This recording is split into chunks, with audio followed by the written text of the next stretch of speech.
Do not be very upright in your dealings, for you would see by going to the forest that straight trees are cut down while crooked ones are left standing.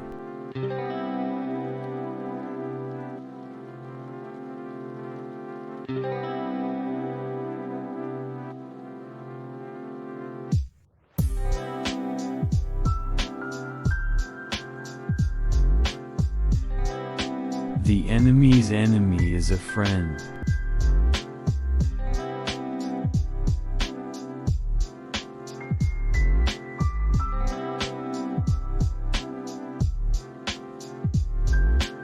A person who is aware of future troubles, and fight against them with his intelligence will be always happy.